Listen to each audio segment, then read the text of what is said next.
Be of good cheer. The daily what ifs are here.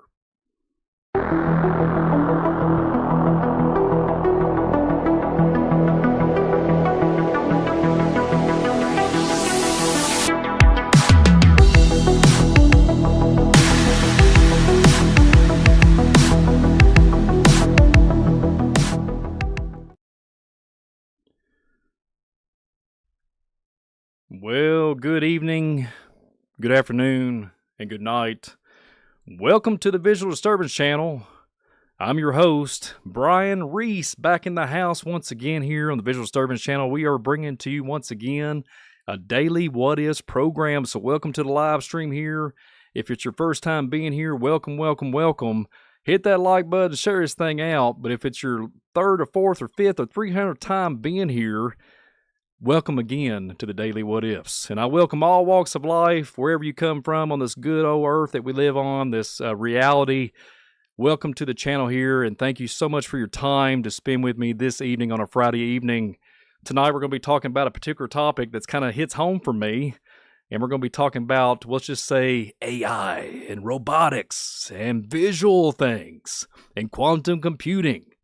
So, folks, it's going to be a doozy. I'm looking forward to it, and I'm feeling pretty good, my friends. I'm feeling pretty charismatic tonight, and I'm glad to be here this evening. So thank you for your time. Let's just get into the program. Check this out, because guess what? The control over the Matrix. Now what, right? That's the title of tonight's program. Is the Matrix disintegrating? Is it depleted? What's really going on? When you look into biblical things, you think about the mother's womb. It refers to the Matrix. We're talking tonight about Neo. We're going to be talking about different things with movie and culture when it comes to those type of things. So check this out, folks, because this one's going to be a doozy tonight. And welcome to the channel. So, if you look on the screen here, guess what? In Australia, Australian scientists have figured out something very interesting. Very interesting indeed. Australian scientists developed the first fully functional bionic eye capable of restoring human vision. Well, if you've been part of this channel for a long period of time, you guys know that I have a visual impairment to a certain extent, and it has changed and altered my life. Insanity. Like, I will use those terms. It has changed my life very dramatically. So this is a very hit home for me. And now we got biometrics, whatever you want to call it, synthetic cybernetics being inundated with the visual cortex. Well, let's just continue reading on here about what the Australian scientists have discovered. Very intriguing. So according to the account, a revolutionary breakthrough in vision technology has emerged from Australia. Scientists have successfully created the world's first fully functional bionic eye capable of restoring vision in humans. This incredible development could transform the lives of millions who suffer from blindness or severe visual impairment.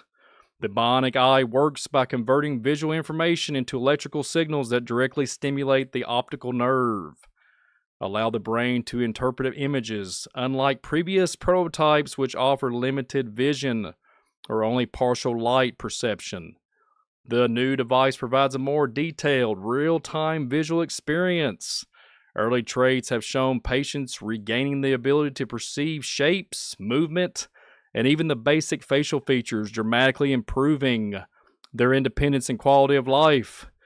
This innovation is a giant leap beyond traditional treatments for blindness, such as corneal transplants or retinal implants.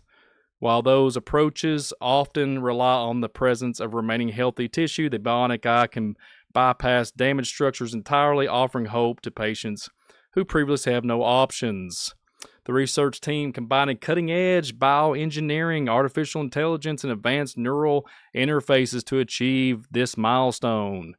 Their work demonstrates the incredible potential of merging human biology and technology, creating devices that not only replace lost function, but actively restore it. Beyond restoring sight, the bionic eye also represents a new frontier of neuroprosthetics, showing the advanced implants could be one day enhanced human perception of interaction with the world.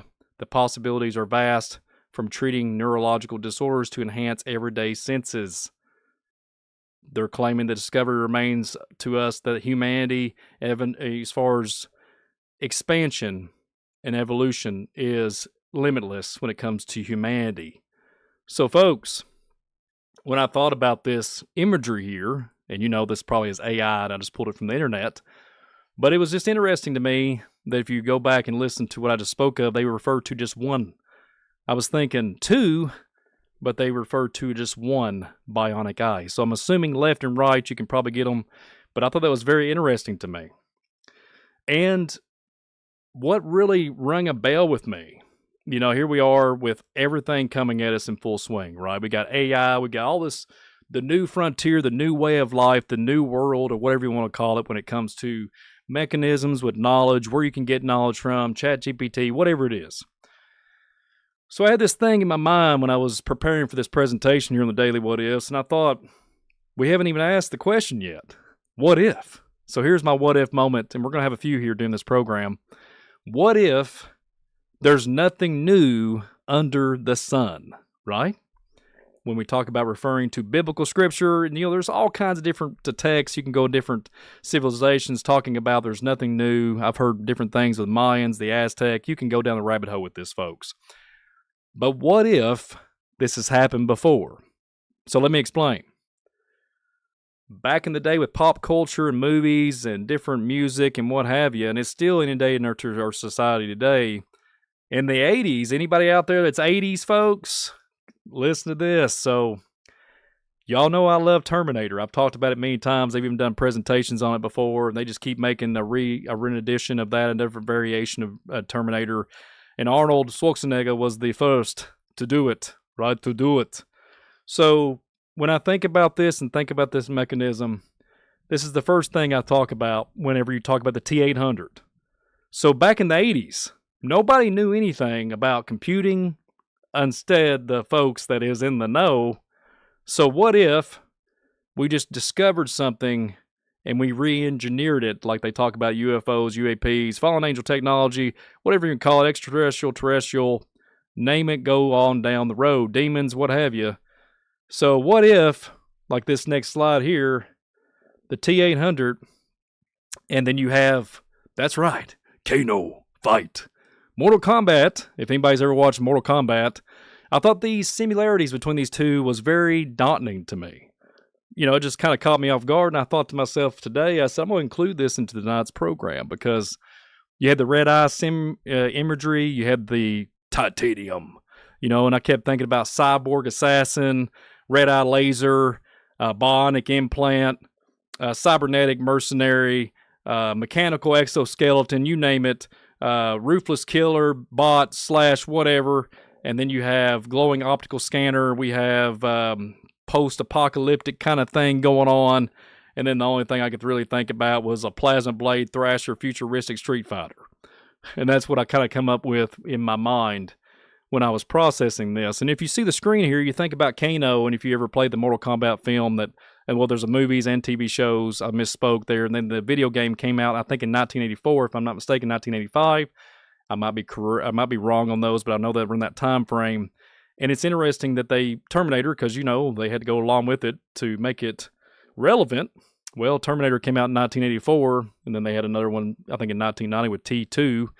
But it's just interesting that Kano came out of this with a red-eye laser beam and all that. Well, you're looking at cybernetics, biometrics, biologicals. You hear about this all the time, the UFO phenomenon.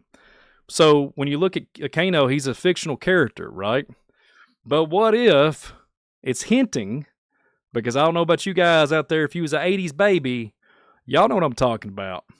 We had time travel, we had teleportation, we had everything under the sun, we had portals, we had Thundercats, we had any kind of pop culture, any kind of movie, any kind of TV show, G.I. Joe, we had everything to, let's just say, make us a little cray-cray, a little crazy now when it comes to the old ways of thinking, because the folks in the 80s, we are kind of that split because we have the ability to go back and, look at our ancient elders when they did farming, gardening, what have you, survival, and we're kind of split, and now we're technologically savvy, and we're kind of interesting folks out there. So, yeah, just give a big wave out to the folks out there that got to be raised in the 80s and 90s. It's been an interesting time.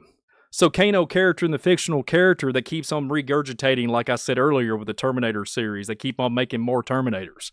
Well, they kept making more Mortal Kombat films. So let's just have a little wild what-if moment. Let's just say the T-800, the Terminator 2 Judgment Day slide here, it says, is nothing's personal. It's nothing personal. So let's just have a hypothetical here and say a what-if moment that these mechanisms with AI have been nothing new.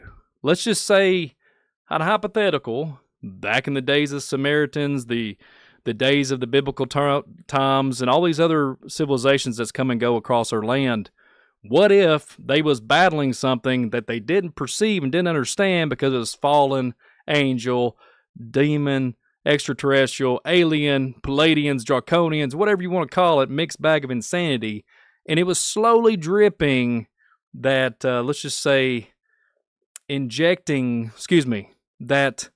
TV rabbit ears into your, let's just say, subconscious, and not think about this in the 80s and say, well, it's just sci-fi and fun entertainment purposes only, and we're having fun with it, right? It was fun, ticket sales, whatever, go get your big bucket of popcorn, have fun and be entertained.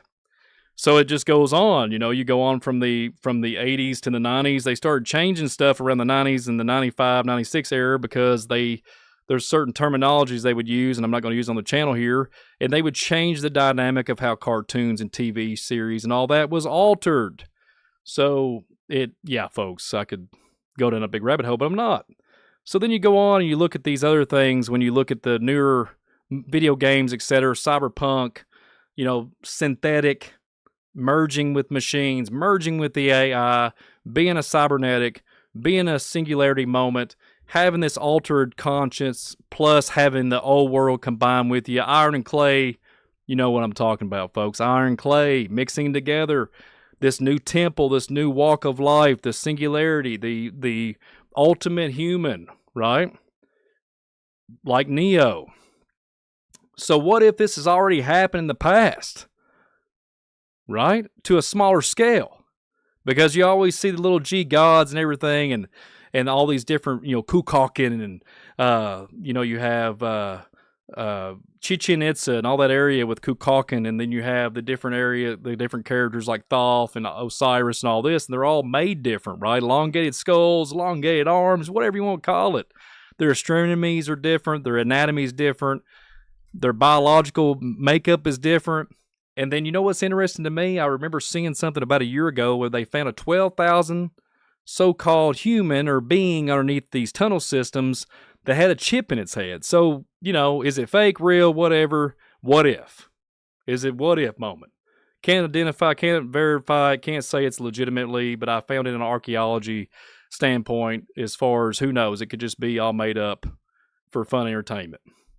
But that resonated with me because I've seen different structures and different surgical precision taking out of the skulls of these elongated skulls and putting something in. And it makes you wonder where AI was in mechanics and mechanical world, and how many more advanced civilizations was passed in antiquity. I'm talking about before the flood of Noah and everything. We can go back for a long period of time. We can talk about Nephilim, that type of narrative. What if?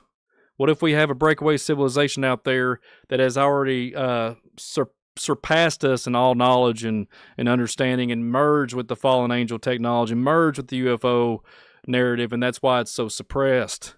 Wonder if that is the same type of conversation piece when you go back in the days of Moses.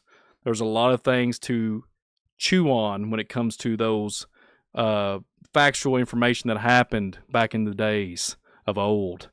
So think about this. Cybernetics and everything to that level, then navigating through all that, cyberpunk, different things subliminally plugged into your cerebral cortex, and thinking that you are inferior and you're not worthy of what you got walking around right now. But I can tell you right now, folks, that a drop of blood, our genetic makeup, our DNA can hold gazillion of terabytes of data, and they say that we're not special. So resonate with that. And like I say all the time on this program and on this broadcast and any platform I'm ever on, when you think about the logistics of this and the logic mindset, they need us. We don't need them. Think about it. That's the kicker. That's the kicker. Isn't it interesting with the interaction when it comes to the user? Talk about Tron, right, folks? The user. The user's the creator, you know? So it's always us that the AI and the mechanisms of artificial intelligence need us on a daily basis, and they're interacting and they're collecting characteristics, attributes on us. I said attributes and biometric data because they're building something. Hello out there. They're building something, but we don't even know what it is. It could be good, it could be bad, but welcome to the Twilight Zone and welcome to the Daily What Is program. So if that couldn't be more insane and crucial to our time frame as far as reality as we know it, check this next thing out because I have another what if. Many times on this channel, and I haven't done it in a long period of time. I'm going to be bringing it back very soon. I'm going to talk about archaeology. I'm going to bring back Indian mounds. I'm going to bring back things that the original foundation of visual disturbance and what I've always studied throughout the years since 2009 or 2008, 2009. I'm going to go back to the roots of that, and we're going to do some programs in the future, so stay tuned for that. But one thing that'll be registering in my mind, and to this day, I've been thinking about this and pondering on the idea based off Beatrice Valoroi, I always butcher her last name, the astronomer, when she found a metal dome, supposedly evidence of some type of structures above her heads, and she's claiming they're UFOs.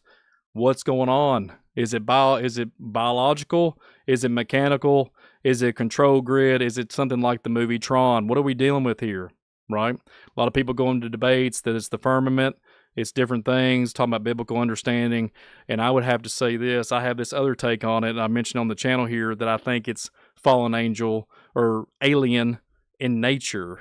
Okay, so if that evidence, I know it's peer review, and I think she's going really higher up on this, and hope and pray for her safety, all that stuff. She's been on many podcasts, but Miss Beatrice is onto something. Is it a mechanical attribute to it? What is really going on? Are we looking at Project Blue Beam, holographic technology? What are we looking at? But here's where I'm at. The more I studied and looked into Karnak and these different types of sites that are of an archaeology site or of a significance for archaeology or a tourist attraction, there's something that I just listened to and I did a video on not too long ago with Richard Bandurek. I think they involved in Lockheed Martin and different types of mechanisms with that. So I have this thought, what if these sites, Giza, I mentioned Chichen Itza, Tenochtitlan, we did a Cities Lost in Time on that. There's, different types of different other places everywhere, all over the face of the earth. What if they're reserved for something, and what if there's something of a sacred knowledge under these sites because there's UFO activity, paranormal activity, what have you? So hear me out. How do you go from a garage and you have a TV and a little monitor and you plug it up and start taking some circuit boards together and voila, it's magic. I'm selling a computer for $6,666 in the 70s. Think about it. If you go and you have a warehouse full of so-called computer advancements and they're on floppy disk, a lot of people out there don't even know what a floppy disk anymore is, or a cassette tape or 8-track or what have you. How does this stuff go to such an advancement, such a large unit, to minute down to a micro scale level? The tip of a pen, they can bring chips to a tip of a pen now with cameras on them, okay? So how does this advancements and everything just come without getting the society ready? So the society was getting impressed upon them, all these, let's just say, the narratives of these really good orchestrated films, right? You got to watch what I say, and really incorporating that into our society. You wear your t-shirts, you go and you see your favorite flick, and before you know it, by next week, your toilet lid's got a cover over it, and you got your sheets, your pillowcases, your couch, and everything has the insignia from the movie. That's how it works, folks. Consumerism at its finest. So, speaking of, going a little ranting there, but what if moment, what if these archaeology, rock shelters, whatever it is that are significant to our daily walk as far as people going and talking about them today, what if it has to do with this? And you see quantum computing on the rise now. A lot of people are talking about quantum computing, and it's a big deal. But here's the thing that I can't get out of my head when I think about the Manukwabu and the ant people, and one time that I seen something about the Hopi tribes and talking about an entity or something down underneath the earth, talking to a large skull that would scan, or however they would articulate that. The individual that comes down, touches this so-called stone looking like an Olmec statue, would speak to them. So if you think about it, we are at the same reality now where you're speaking to animate objects that have AI incorporated in it. So let's just have fun here. What if the ancients and all these tribes of old going to these tunnel systems and talking based off the language barrier, and it would turn and scan? This is the story that I heard years ago. It would scan the individual and then be able to translate what it was, if it was Native American, whatever it is, and they would resonate and be able to speak. So what if quantum computing has just been relabeled and it's nothing new? So let's get into this article. Speaking about the article here, 200 times improvement. New tech could help quantum computers talk over 1,200 miles. So let me explain where my theory is on this. We talked about the speed of light. We talked about where the speed of light takes you if you put it in the Google Earth coordinates. If you look at it, and the coordinates will take you the tip of the top of the pyramid with the speed of light. There's a program I did on the Visual Disturbance channel. We talked about this. So let's have fun here. So these quantum computers, they're communicating with light spectrum. You know it. You know it. You know it has to be for a fact. Something that is not of our perception. Something that is hidden. Something that's like Wi-Fi connection. You know it's there. You can use it, but it can dissipate or whatever. You wouldn't know. You'd walk right through it. Okay? Think about it. Same principles here with quantum computer. So what if the quantum computers are underneath these archaeology sites, and that's why they have, let's just have fun here, Göbekli Tepe, let's just have, hypothetical and a totally skeptical and speculation on my part that these are underneath these sites. And let me explain. The Giza pyramids have a lot of new data with the LiDAR technology and those silos that are underneath it that look like coils, and villages and everything that's supposedly down there from what they've scanned, okay? So if they was preserving something, wouldn't they be the same thing? Because containment of a quantum computer, it takes a lot to contain a quantum computer. So this new breakaway achieved by researchers from the United States could help quantum computers connect to one another at a distance of 1,200 miles. The lightning, there you go. Fast quantum computers are difficult to connect to one another over long distances. Previously, the maximum distance two quantum computers could connect through a fiber cable was a few kilometers, but the new method would theoretically extend it the maximum to about 1,243 miles. So on a global scale of quantum internet, okay, because you hear about it all the time, these influencers and social media and all this stuff, they're like, internet is dead. Quantum entanglement and AI and artificial intelligence, robots that can do backflips and fold your clothes for you are the new thing, right? So on a global scale of this and how much it would change our paradigm, right? For the first time in technology, this is what their claims are. For the first time, the global scale quantum internet is within reach, according to a person from the University of Chicago. On a molecular engineering, okay, we're talking about molecules, okay? And if you're talking about light and how the new things are when it comes to certain types of things that what I remember with Richard Bandurek talking about, there was artifacts, small scale or anything could be on the ground, and if light hit it or if a certain person walked by it, it would interact. Isn't that kind of interesting? So what do we got here? Do we got something here of an ancient way, an ancient day? I remember not too long ago we did a program on this. The quantum computers, they got so advanced they started changing the airwaves, supposedly, toward the account, started changing on a molecular scale, on a micro level, right there. And apparently, supposedly, they took them and submerged them in water and meant to bury them because they would not stop. So isn't that interesting? Isn't that interesting? We got a great flood. Come on now. Pre-Adamic world. Come on. Antediluvian. Had a flood. So just think about it. Could we got so far advanced, and that's why we have chips in the ground, in the granite. We have cables. I mean, folks, go on down the rabbit hole you go, okay? There was a account where there was plumbing and advanced cords, and the plugs was different, and it was deep underneath the earth. chips that looked very foreign to what we have today. So is there a quantum? Is there something there that we're just missing that's designed by these entities, these beings, these fallen angels, these aliens? And that's why the alien card's being thrown out now? Think about it. Think about it. It's really interesting. So linking quantum computers to create powerful high-speed quantum networks involves entanglement atoms through a fiber cable. The longer the time, the entanglement atoms maintain a quantum coherence. The longer the distance, those quantum computers can link to each other. And previously, even if a fiber optic cable were running between them, the quantum computers in the university, they would be too far apart to communicate with each other. Fascinating. So then they also was able to find that the quantum coherence times of individual atoms would work on this 0.1 millisecond to a longer than 10 milliseconds. In one instance, that they demonstrate a latency of 24 milliseconds, which would theoretically allow quantum computers to connect a staggering 2,485 miles. Okay, it's like going from Chicago to Columbia. So whatever's going on, here's the interesting part about it, folks. By making rare earth, it's crystals using a technique called molecular beam. I think it's called MBE, rather than a traditional method.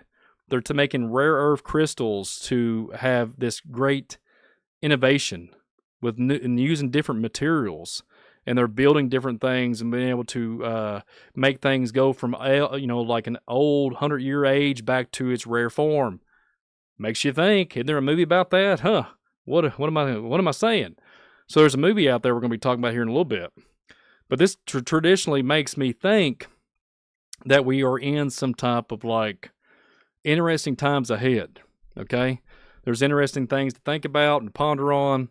And I just read something not too long ago where there's this new way of making asphalt, making things for transportation, making things for building materials, making structures be able to rejuvenate on a nanoscale. No joke, folks. Like rejuvenation. If it's got a little crack in it, if a piece of hail comes out or a meteorite comes out of the magical world of you know what, and all of a sudden it pops your gutter, guess what? Just give it a little bit to rejuvenate like Wolverine off X-Men. Okay? That's the claim. So is this quantum entanglement, quantum theory, is this connecting to the aether? What's going on? Seriously. So I'll tell you what's going on. Nothing new.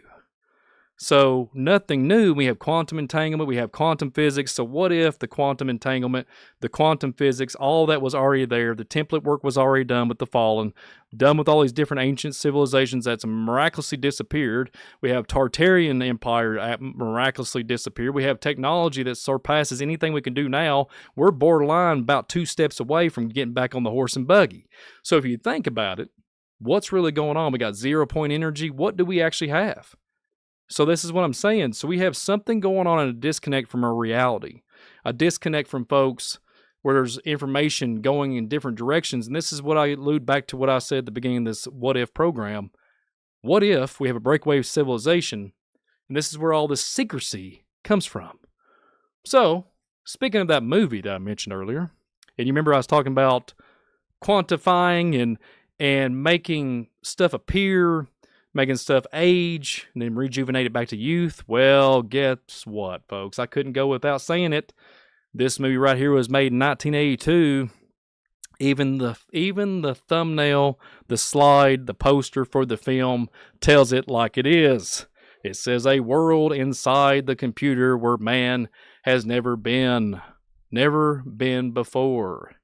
Think about it, okay? Call me conspiracy theorist, call me whatever. It's interesting to me during those times in the 80s, fully advancement started implementing from the CERN facility, and proton physics and everything started coming together and merging as one. Think about it. So if you go on to this film here, no joke, if you go back and watch this Tron film in 1982, there's a proton accelerator weaponry or some type of, let's just say, laser beam that takes Mr. Flynn and zaps him into the Tron film. Okay, into the Tron, the grid, right? And then we have the astronomer, Mrs. Beatrice, in real life, in 2025 here, claiming that we have a grid-like pattern with stars or constellations or something to that level, literally saying UAPs and some type of structure above our heads. Riddle that one. So where did they get the concept of the grid from? Makes you wonder. But when you look into bits, and I know, when you go back to the old days of old floppy disk and when the computers barely ran off just a couple kilobytes.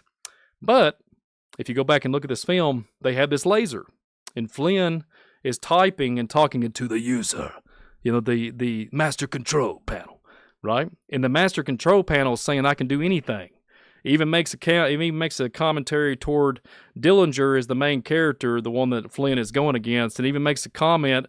If anybody's watched this channel, it literally says in the film, it says the master control says I can literally basically, let's just say, find dirt on you and explain it and then post it all over the world. Well, isn't that interesting that just happened not too long ago? There was people literally being blackmailed by AI mechanisms. The thunder's rolling in the background. If you hear in the background, that makes more elements and effects for the show tonight. So, lightning storms, snow, sleet, hail, we got it all here in the Bluegrass State. And welcome everybody to the Daily What Ifs. So, when you go back and think about the scene and Flynn gets zapped because the master control gets mad, zaps him into oblivion, takes him to the grid. Well, what we got here, folks, at the beginning of the film, the two scientists that are looking at the laser, they take this orange and they put it on a plate and they walk away because it's so bright. The laser dematerializes and then rematerializes the orange, and they want to know how long it manifests. So, let's just have fun here. What if they have those type of mechanics? What if, that's why they call it Kirkland photography back in the day. They claim that they had a leaf, they put it in a machine, it was a fall leaf, it comes back, and it's literally all fresh and ripe. That just freshly comes off the tree. So, hypothetical, why would the movies put stuff in our heads? And that's my point to this whole program. What if it's been something so big and beyond our perception and beyond our pay grade, so to speak, that you have spiritual and angelic or whatever it is that's going on, plus mechanical, fallen mechanics interacting with mankind throughout historical documentation and everything, and until this day, they're getting ready to pull the fallen, the fake invasion. So that is that going to happen? What is it? But we are getting pushed into something that is not just a what if moment. This what if stuff is coming to a reality near you. It's not conspiracy no more. So, this film, back to Tron, it's actually a pretty decent film. It only says there's like a couple of words it says I don't approve of in the film, but overall, it's a pretty good old flick. And, we have the new one that just came out. They have the Tron Legacy that came out in 2010. There's so many things they're compiling all these films together. The new Tron Ares just came out last month. So there's so many things going on, and I did many programs on that. The trailer would say, from Tron Ares would say, they're going to come into us now. We're not going to go there. But if you fast forward and go back to 1982, which where no man has gone before, where no man can go, to the grid. But now it's the other way around. The Tron Ares has these lasers that can use technology to manifest something out of the air. So what if it's a big tall order to think about? What if there's nothing under the sun? That's why you find these archaeology sites that can be just precisely made with a piece of paper that you can slip through it. You can't even go through there. You can't even put a credit card in it. It looks like a three-dimensional kit just came out. A big three-dimensional printer came out and printed some of the structures and temples in India. Think about it, folks. Think about it. There's lasers right now being scanned. They're green. That seems to be a thing now. Green everything. They're scanning, looking, lasers coming down. So isn't it kind of interesting? Isn't it kind of interesting that there's folks saying there's new forestry, there's new discoveries, there's new islands, and etc. Like I say all the time, are we a rat in a cage? What is really going on? If they're showing in the movies, folks, they've done it tenfold over, and we're looking at some things that are on the biological level, the biometric level, and the quantum level, and it's coming to our doorstep. And I think that that's what they're doing, because I've asked the question, where does all the materials come from Where does all this come from? What if this is not just what we perceive to know about certain mines, certain where they iron, they forge for iron, these mines and all these different things where these locations are. What if it's something so beyond our understanding with underground facilities, something to do with molecular scale, changing things? Because you can go back in 2014, if my memory serves me correct, there was 30,000 proton accelerators all over the Earth. And they all communicated with a bunch of the Hadron Colliders, and the main one in Switzerland.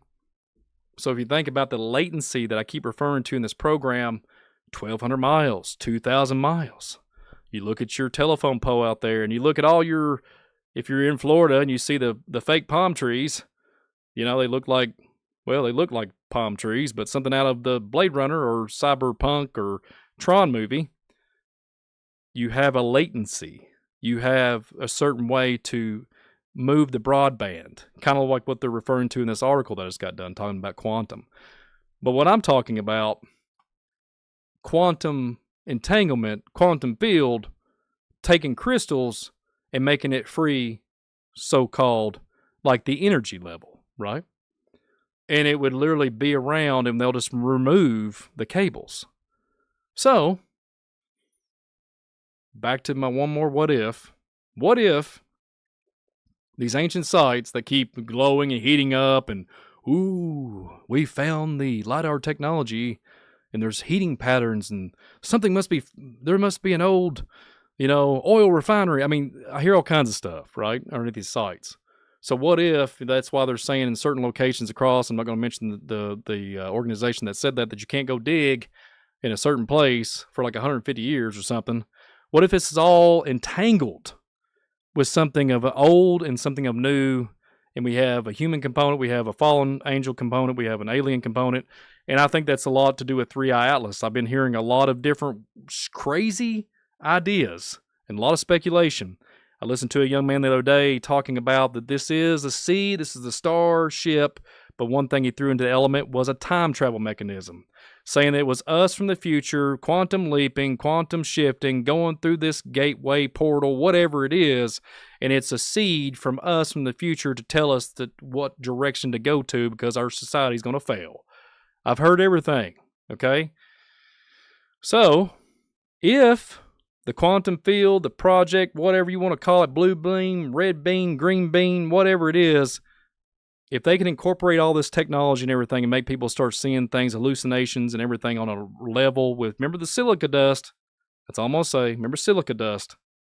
If you combine different other elements, you got yourself an interesting experiment.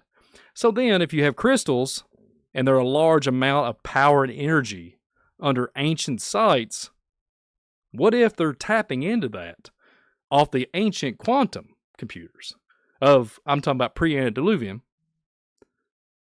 Think about it. Days of Noah, burying everything under the water. A lot of, we got 2,000 foot so-called pyramid, phallic-looking silo thing in Giza. So what if it's just a network of hidden technology and humans have surpassed the closest they can in 2025 or even the last few years and quantified and be able to get enough information and knowledge to go down to a negative 75 degrees of Antarctica temperatures and encapsulate this elaborate looking like something off of Mario 1991 film. I think it was 1991 or 1993, looking like something coming upside down with all these metal wires and everything. And it has to be to a certain degree temperature to get information in and information out. So isn't it interesting? Another what if moment. A lot of meteorologists right now can't keep up with what's going on. We got ice coming down one day, it's 100 degrees the next, and we got all this stuff going on, right?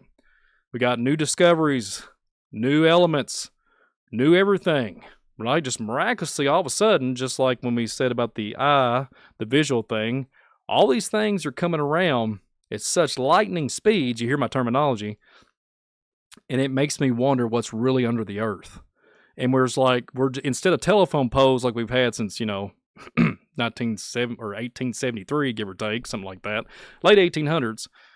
Now they're going to pull those transformers, pull those fiber optic cables out, and use something that's already pre-existing. Because we're talking about something that's quadrillion dollars infrastructure if they go that route. And it always makes me wonder, while there's tons of cables underneath the ocean, and there's these big fiber optic cables to deploy internet. I thought it was about satellite. So maybe we've already quantified the internet and they're just kind of waiting to pull back the illusion. What if? That's the super question tonight. Like we always do these what if programs. What if artificial intelligence is nothing new? What if all this stuff is nothing new? And it's a big experiment of how we will interact with these type of ancient things that is nothing new. That's right. What if? But yeah, folks, thank y'all so very much for being part of this channel tonight. I hope you got something out of it. I know we talk about speculative stuff. We talk about a lot of what ifs here. But folks, when you're incorporating scientific information, the so-called science, and you're able to collaborate in certain form and field and build you something, I'm not the smartest man in the toolbox. And I don't have the best vision. But I can still know my way around a motherboard or computer. Okay? Here's the interesting part. If you take somebody that has had knowledge for 20 years and you say, here's my quantum computer, and they have the backstory, I wonder what those folks can do with the quantum computer. But like I've said many times before, man did not come up with this stuff on their own. There is absolutely no way that you can say, when you go back and look, if we had a time traveling machine right now and I could go back in the 80s and talk to myself, I can reassure you there was nothing going on in the society of Bluegrass State. And it's about didn't even make it now. I mean, we really are not gotten such advanced since the 80s around here. Okay? We're borderline still on the horse and buggy. And I'm not making fun. It's just the infrastructure. Once again, money, infrastructure. But all of a sudden, we have Mandela effect and everything, and people are saying there's trees manifesting somewhere else, and people are claiming it's the Mandela effect and lost of memory. But what if it could be these machines I'm talking about? What if they have done something on a manifestation level to bring stuff to our realm? And that's what's being depicted in the movie Tron, even back from that 1982 all the way up to 2025.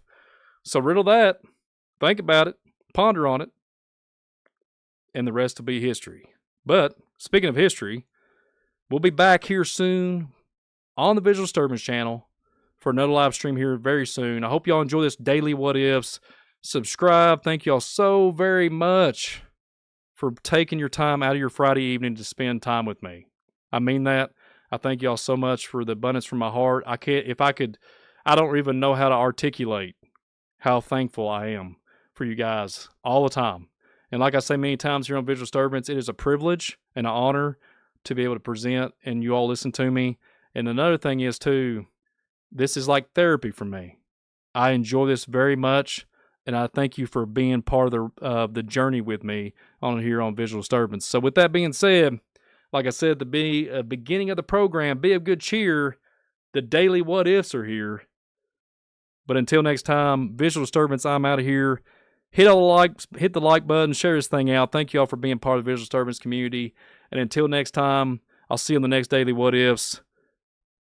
And watch out for the thunderclouds. I can't believe we were here in November and it's coming down hurricane weather.